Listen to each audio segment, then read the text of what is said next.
Kami dari kelompok 4 ingin menampilkan hasil wawancara kami di coffee shop Pojok Teras Coffee. Halo semuanya guys.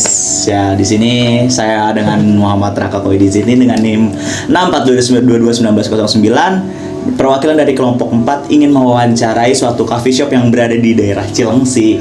Di sini kita bersama dengan ownernya, dengan kita sebutnya Ayusril, lebih ramah dipanggil dengan Ayusril. Oke, Ayusril, di sini kita ada tugas dari kampus. Untuk menyelesaikan tugas ini kita harus mengobservasi suatu UMKM. Baik. Oke, di sini udah ada beberapa pertanyaan yang akan saya ajukan. Apakah Yusril bersedia untuk menjawab? Bersedia, sangat bersedia. Sangat bersedia. Kita harus baku banget sih ngobrol. Enggak, santai aja. Santai kan? Santai aja. Oke, Ayus.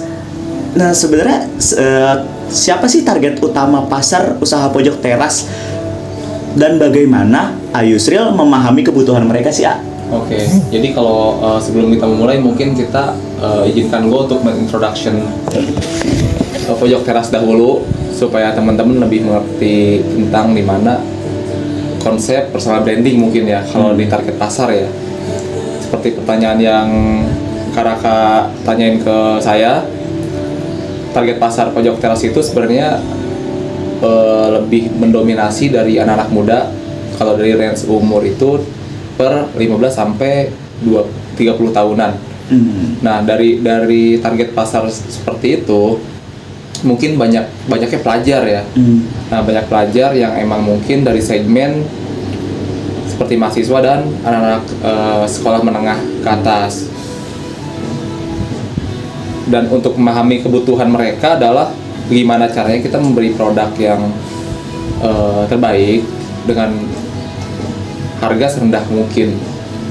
Seperti itu. Berarti emang target utama Ayusril itu emang ke mahasiswa dan pelajar ya. Pelajar, iya. Oke, untuk pertanyaan selanjutnya, keunggulan dari produksi kafe buat Ayusril ini dibandingkan dengan pesaing sekitar tuh apa sih ya? Jadi mungkin kalau ngomongin keunggulan, semua orang punya subjektivitasnya masing-masing ya. Tapi kalau emang mungkin dari pojok teras sendiri, kenapa ada beberapa keunggulan yang emang mungkin lebih dari pesaing yang lain adalah kita mengolah produk dari hulu sampai hilir. Nah, jadi contoh dari untuk produk kopi susu, nah kita dari produknya itu kita mengolah dari kolaborasi petani, proses petani dari kebun sampai proses roasting sampai proses penyeduhan itu kita QC sendiri. Jadi mungkin berhubung kita bisa saling kolaborasi sama sinergi sama teman-teman roastery dan teman-teman dari petani, jadi kita bisa ngasih kualitas terbaik dengan harga rendah yang di bawah pasaran, seperti market sekitar. Kalau untuk strategi promosi itu buat di kalangan pelanggan ya, paling efektif sejauh ini tuh apa? Sebenarnya promosi terbaik di dalam pelanggan itu kita lebih personal branding di sosial media seperti Instagram dan WA untuk orang terdekat ya. Kalau ngomongin personal branding adalah di pojok teras sendiri promosinya itu lebih tepatnya mungkin kalau kita jualan kopi dan kita ngomongin kopi terlalu jenuh ya. Tapi makanya di brandingnya itu pojok teras adalah gimana caranya orang datang dan kita tuh saling interesting. Bisa dapat networking, kita saling kolerasi dan sinergi bareng-bareng teman-teman yang sesama yang nongkrong di sini. Gitu. Bagaimana sih proses produksi menu Ayusril yang dilakukan setiap harinya? Gimana sih? Kalau proses produksi sebenarnya kita punya jadwal.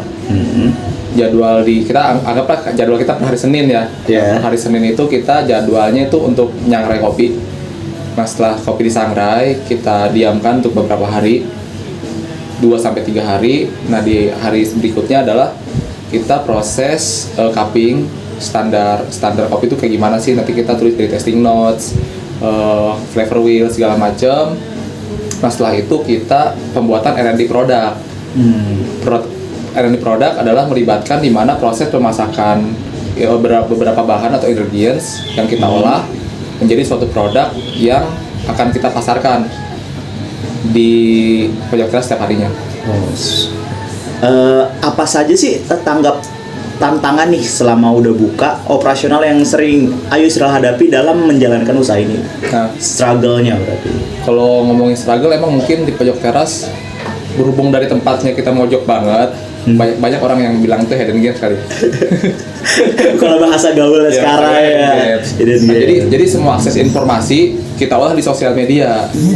Nah, cuman memang mungkin ada beberapa orang yang kurang aware terhadap literasi, yang mempunyai kendala di mana mereka tuh tidak lost control dari kita gitu, lost control dari kita dari apa yang kita informasikan di sosial media seperti jam operasional, seperti jam libur, jam buka, dan beberapa menu lainnya.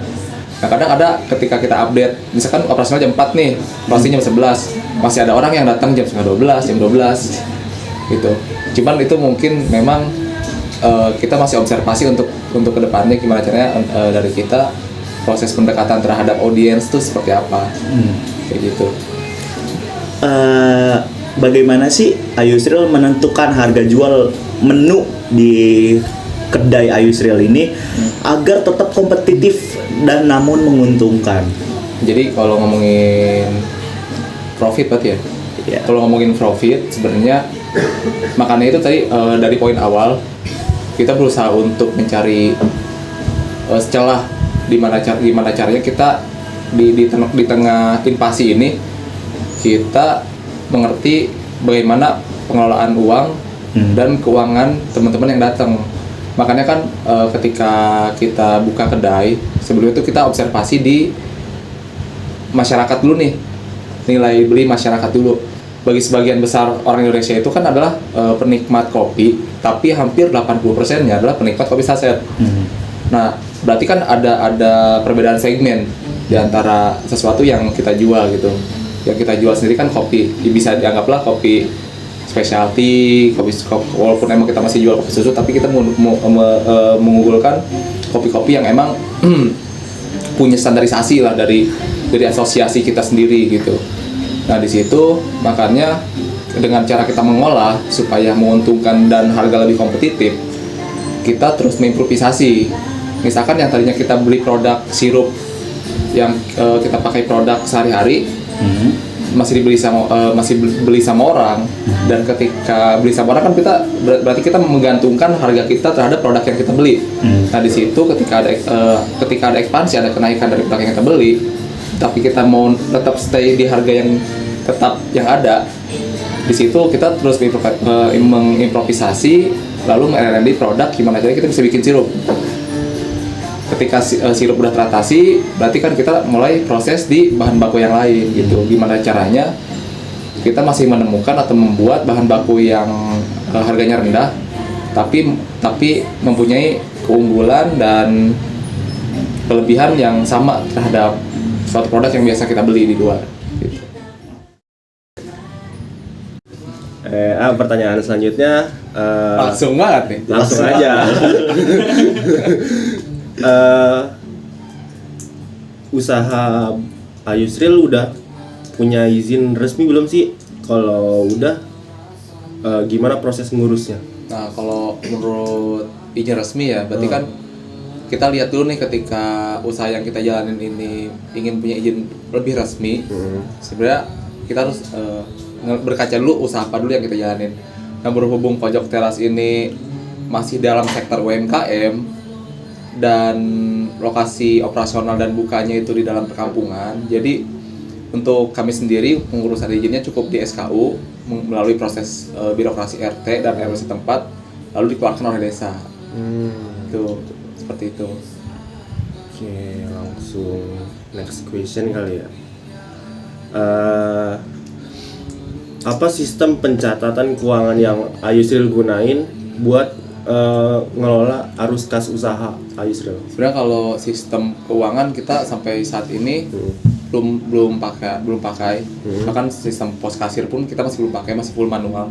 Tapi untuk sistem pencatatan keuangan kita ada posnya masing-masing. Misalkan pencatatan kita masih kita catat setiap harinya, produk apa saja yang masuk, produk apa saja yang emang kurang banyak yang keluar, yang best seller yang mana, kita ada pencatatan. Nah, nanti setiap uang yang setiap hari kita hitung, kita melakukan posnya masing-masing sepertinya kayak uang biji kopi itu ada posnya masing-masing, Masing-masing, ya. uang susu itu pada posnya masing-masing. Nah nanti dari keuntungan yang kita terima baru ambil dari profit dari situ setelah penghitungan keuangan posnya masing-masing itu sudah selesai setiap harinya. Berapa? 9. 9. Apa saja komponen biaya terbesar dalam usaha pojok teras ini? Sebenarnya kalau komponen terbesar untuk di industri kopi sendiri sebenarnya untuk bahan baku tidak ada yang mahal. Mungkin mahal karena kuantitinya banyak. Iya. Nah, kalau komponen terbesar pasti ada di investasi alat seperti mesin espresso, seperti grinder, terus seperti heater, chiller segala macam itu mungkin salah satu komponen terbesar dalam membangun suatu usaha kopi shop. Cukup Itu. mahal, agak Iya. mahal lah. Terus pertanyaan terakhir, gimana cara Ayusril manfaatin saluran distribusi online dan offline untuk meningkatkan penjualan? Manfaat saluran distribusi offline dan online. Nah, sebenarnya untuk market, untuk kita menarik segmen market dari luar, sebenarnya kita membutuhkan dari distribusi online. Ketika orang udah mendapatkan interesting dari online, ketika dia datang ke pojok teras, baru kita mendistribusikan gimana caranya kita nge-treat customer kayak human interesting, kayak mungkin kita jelasin product knowledge, gimana caranya orang tuh selain beli kopi, tapi orang merasa dirinya mempunyai new experience lah baru ketika datang ke tempat kita, seperti itu. Pengalaman baru lah. Iya. Pertanyaan terakhir Ayusril, di luar pertanyaan yang disebutkan, apa sih moto pojok teras ini, dan buat Ayusril pojok teras tuh apa? Moto pojok teras adalah Visi dan misinya sih lebih tepatnya. kalau visi dan misi, kita visi dulu kali ya. Visi kita ingin memberikan produk terbaik dengan harga terjangkau dan selalu mengembangkan experience baru, inovatif dan kreatif. Kalau untuk misi sebenarnya pojok teras sendiri, kami ada harapan kami menjadi, selain kopi, kami pengen menjadi pojok teras ini wadah kolektif bagi semua kalangan yang datang supaya bisa saling kolaborasi, sinergi, dan bisa saling bermanfaat satu sama lainnya, seperti itu. Oke, terima kasih Ayusril atas waktunya dan diluangkan waktu ya. Terima kasih. Sekian sekian observasi dan wawancara dari kami di Cafe Pojok Teras yang berada di daerah Cilengsi. Bagi yang ingin datang silahkan ke sini. Ya. Oke, terima kasih semuanya. Dadah. Sekian hasil video wawancara kami, kurang lebih mohon maaf. Wassalamualaikum warahmatullahi wabarakatuh.